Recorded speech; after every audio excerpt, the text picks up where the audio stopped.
Listen to the first part of the conversation and answer questions 1 to 5. Good afternoon. I'm applying for a master's program at the University of Exeter in the UK. I'm planning to register for the IELTS exam at your centre next month. I have some questions I'd like to ask you before I register, if that's okay. Certainly. Would you be taking the academic module? I think so, but I'll have to contact the university just to make sure. You'll probably need the academic because most universities don't accept the general training. And anyway, the procedures to register for the exam are the same for both the general and the academic modules. Good. My first question is whether I sit all parts of the exam on the same day. I don't live here, you see, and for me it would be more convenient to do all the papers on the same day. Unfortunately, the speaking part is scheduled for Thursdays, and reading, writing and listening tests take place on Saturdays. We can't change the days, I'm afraid. That's a pity. Well, never mind. What sort of documents do I need to bring in order to register? You'll have to fill in the IELTS application form and bring an ID, a copy of your ID, and 2 passport-size photos on a white background. Will any ID do?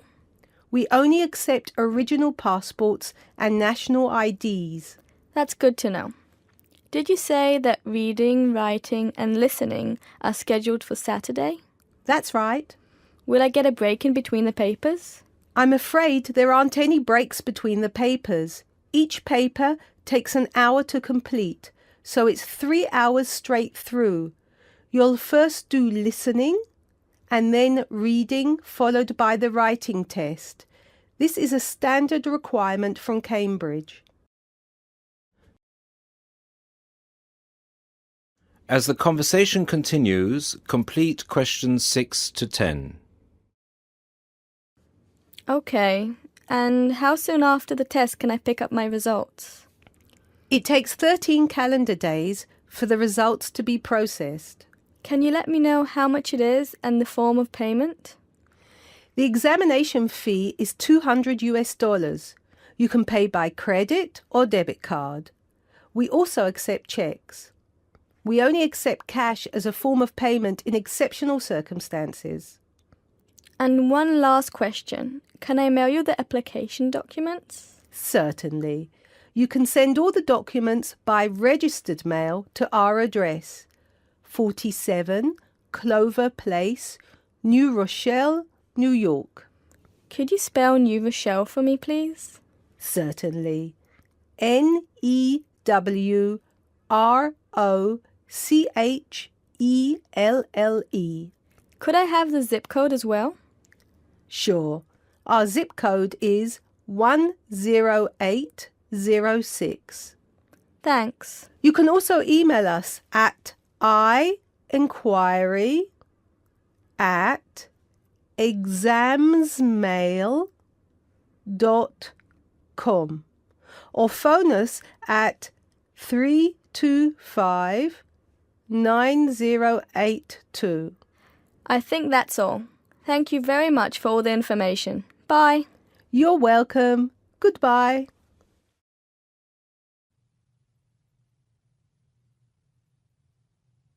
Now listen carefully and answer questions 11 to 14. Good morning, everybody. Welcome to the Roman Baths. My name's Amanda, and I'm your guide for today. Before we begin the tour, I'd like to point out that we have child carriers, free of charge of course, for those of you with young children, and I can see that there are 1 or 2 of you here this morning. It might make things a bit easier for you than using a pushchair. If you don't want to carry your coats and bags around with you, there is a cloakroom behind reception where they'll be quite safe. Also, should anyone want to use the bathroom, there's one here in the reception hall, opposite the ticket office, and another one by the shop where we end our tour, right by the exit. Having mentioned the shop, I should tell you that it's full of interesting things for you to remember your visit by. Posters, postcards, replicas of the Gorgon's head, the Haruspex stone, and the statues that you'll be seeing on your tour. There are also games, books and videos for children and other souvenirs. Our first stop will be the terrace, where you will get your first view of the baths. Now, the statues that line the terrace here are of Roman emperors, governors of Britain and various military leaders. These aren't from Roman times either. In fact, they were sculpted in 1894, especially for the grand opening of the baths in 1897. But what you can see from here is only a fraction of the whole Roman bath site, which stretches below ground level under the surrounding streets and squares of the town. While we're here on the terrace, getting our first look at the baths, let me fill you in on a bit of the history. This site, with its hot springs, has long been seen as a sacred place, and the first people to build here were the Celts, and the shrine they built was dedicated to the goddess Sulis. Of course, back in those days they had no way of explaining how hot water came to be bubbling out of the ground, so they believed it to be the work of the gods. When the Romans came, they too built a temple here and dedicated it to their goddess, Minerva.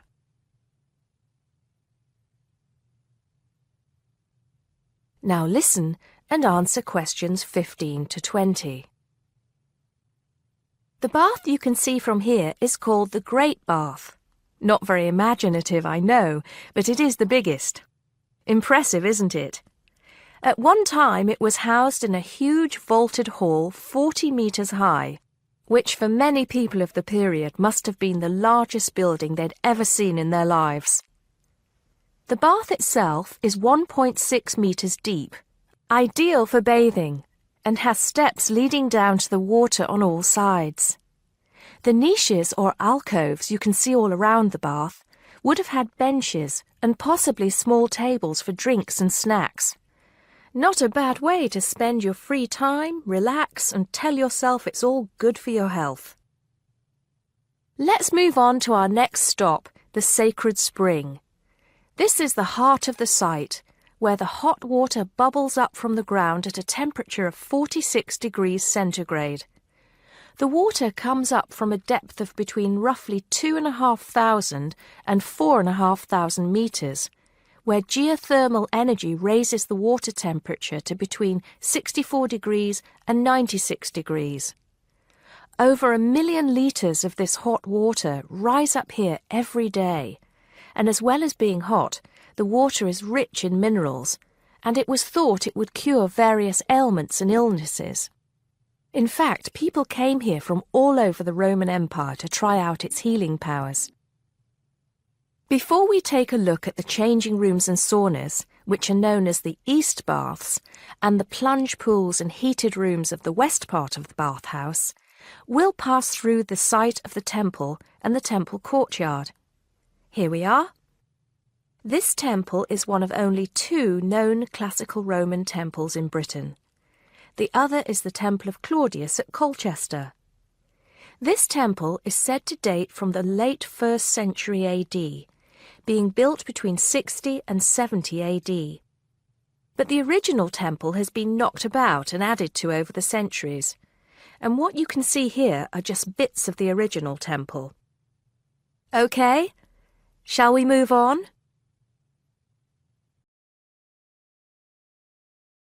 Now listen and answer questions 21 to 26. Hello, Sam. Come in and sit down. Thanks. You're here to discuss your company-based IT project, aren't you? Yes, I've been to see the manager and he's given me a lot of ideas about projects that the company would find useful, but I wanted to ask your opinion about them before I choose one. Yes, that's fine. Now, this company's called Turner's, isn't it? That's right. It's a small engineering company. They make machine components for trade use. They're well established. They started in 1976, but they're a bit old-fashioned. Okay. And what kind of projects did Turner's suggest you could do for the company? Well, they want some improvements made to their customer database.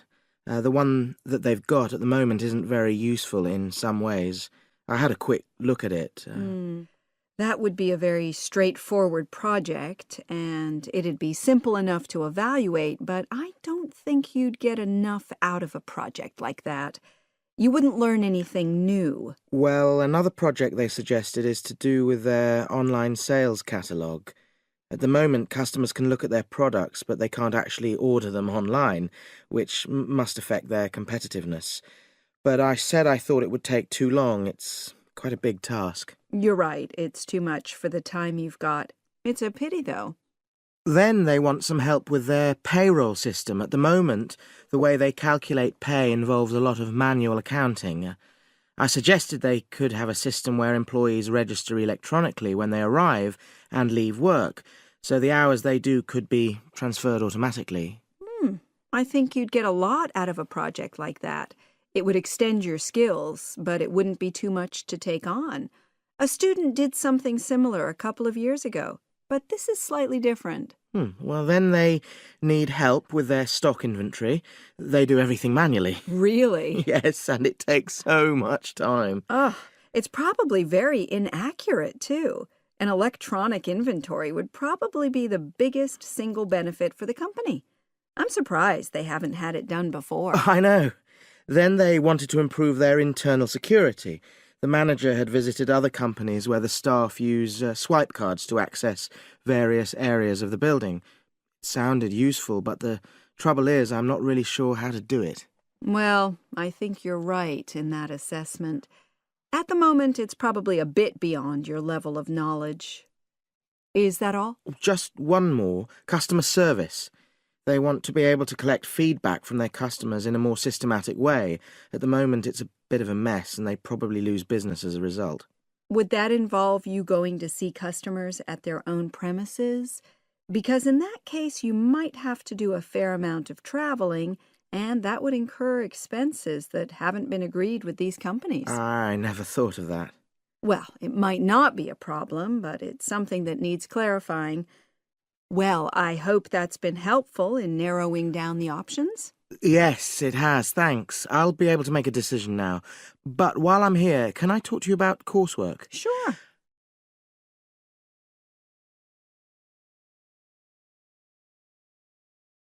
Now listen and answer questions 27 to 30. I'm not very happy about the way our group assignment is working. There are some problems. Oh, dear. Are people just not getting on with each other? That's the worst thing. Actually, we're all friends. It's not that. But when we're having a discussion about the assignment, one or two people end up doing all the talking and the rest don't say anything. It's a bit frustrating because we need plenty of debate. Well, that's a common observation. You're studying in a group with people from all over the world, and you all have your own ways of participating. In some places, students are more used to listening than talking, and vice versa. I suppose you're right. I'll try to remember that. Does everyone pull their weight as far as sharing the workload is concerned? I'd say they do, yes. And our group elected a leader. She's very good at making sure no one's overloaded. But personally, I feel that there are just too many of us in the group. Whenever we try to arrange a meeting, there's always at least one person who can't make it. It's not anyone's fault, it's just that we've all got slightly different timetables. Well, I'm glad you've talked to me about it. Feedback is always useful. Is there anything else you're concerned about? There are a couple of problems with lecturers that all the students are talking about. Last semester, we had negative feedback about the way lectures were organized. There were several occasions when the wrong room had been booked or the same room had been booked twice, that sort of thing. Is that still a problem? That hasn't happened at all as far as I know. Oh, good. It's sorted out then. But I don't know the reason, but some of the staff often turn up late, so we miss 10 or 15 minutes of our lecture time. It might be because they've been copying handouts for students. I think there's a queue for the machine sometimes. Well, I'll look into that. Thank you for telling me. Anything else? The other thing is that it can be very difficult to get to see a lecturer individually. They're all very supportive and friendly when you do manage to find them, but often they're not in their office, even at times when they're meant to be available for consultation. Okay, that's helpful. Now, before you leave,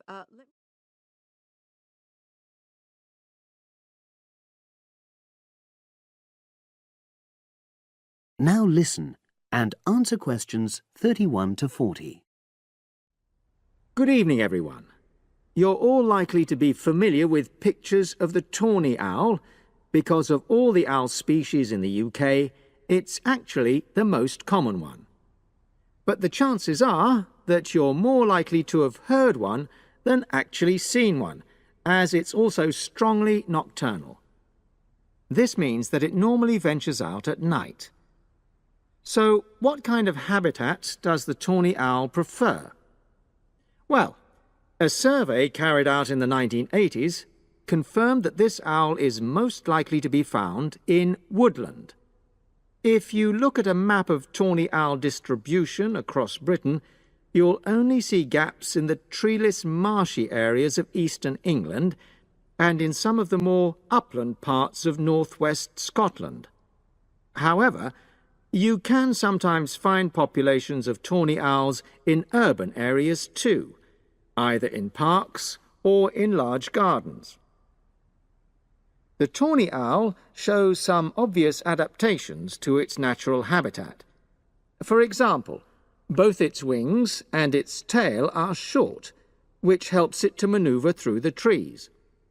Also, the bird's plumage is a mixture of brown and grey, and this provides suitable camouflage for when the owl perches up against a tree trunk. Then there are its large eyes. The tawny owl's visual capacities are considerably better than those of humans, and although it can't see in complete darkness, it's sufficiently well equipped to be able to navigate its way around woodland on all but the most overcast nights. Another factor that contributes to the tawny owl's success as a hunter is its excellent memory of the layout of different areas.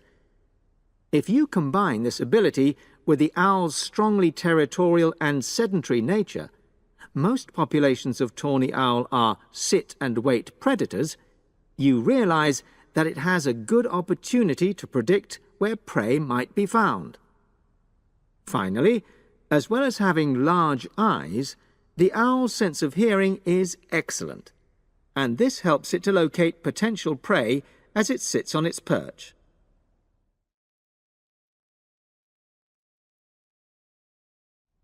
Turning now to the tawny owl's diet.